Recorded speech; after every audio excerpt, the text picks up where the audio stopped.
Hey, this is an introduction to Module 7, Lab 1, the sound activity lab. You will have several different parts to this lab. The first one, you will take balloons and you will either use a nut. You are provided with these in the lab kit, and you'll also use a penny. So you're going to slide the penny or the nut in the balloon, blow up the balloon, and then you spin either the penny or the nut around and notice the sound that it makes. You can also change the size of the nut. This might be a little too big to fit in this balloon, but if you have a smaller nut, you can use two different size nuts and repeat the same experiment and see what the change in sound will be. Make sure that for all of these you answer for all of the 5 different activities, you answer the objective and the questions. So you'll have different parts to answer. Okay. For the second activity, and I don't have an actual plastic straw here that I can cut, but you will take one of those throwaway straws or a couple of them, and it's shown to you in the directions how to cut the edges off to where you have these flaps, and you're going to blow hard through the flaps to produce a sound. And then you're going to shorten the length of the straw and see what happens to the sound. If you can fit 2 straws together and see if you can actually make a trombone type of instrument.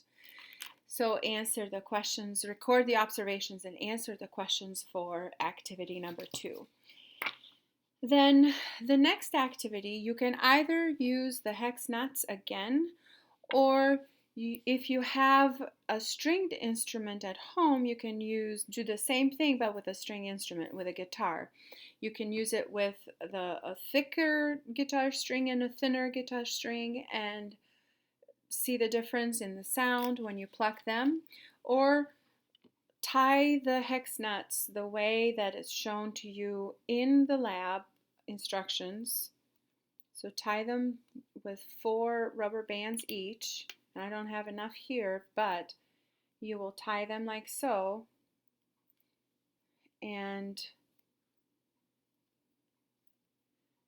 you'll have another rubber band on each side, and you'll do the same with a smaller hex nut. Then get somebody to help you.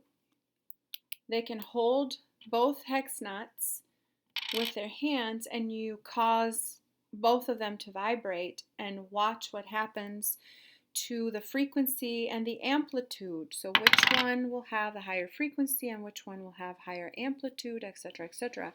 What happens as the weight increases. So once again, record your observations and answer the questions. That's activity number 3. The last the activity number 4, you're going to try to figure out what is actually vibrating.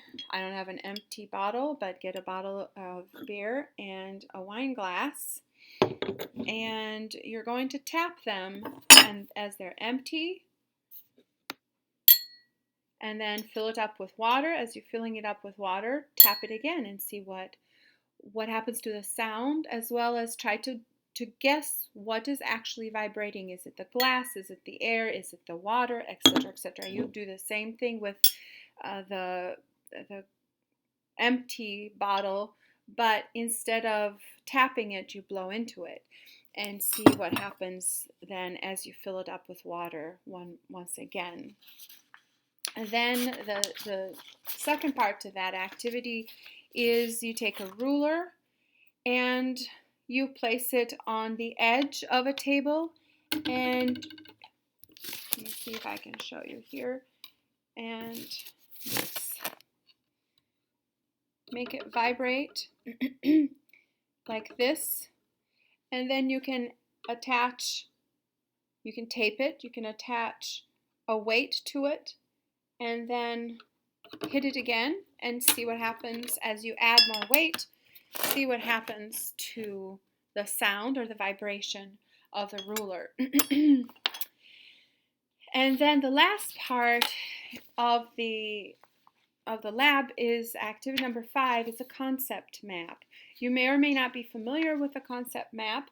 An example is provided for you, but basically you're going to use the terms that are provided here and try to find a connection through all of these. If there's a connection, you connect them with an arrow and describe what the connection is. You may have more than one connection to the same term from different terms, and that's okay, but you can use only one arrow.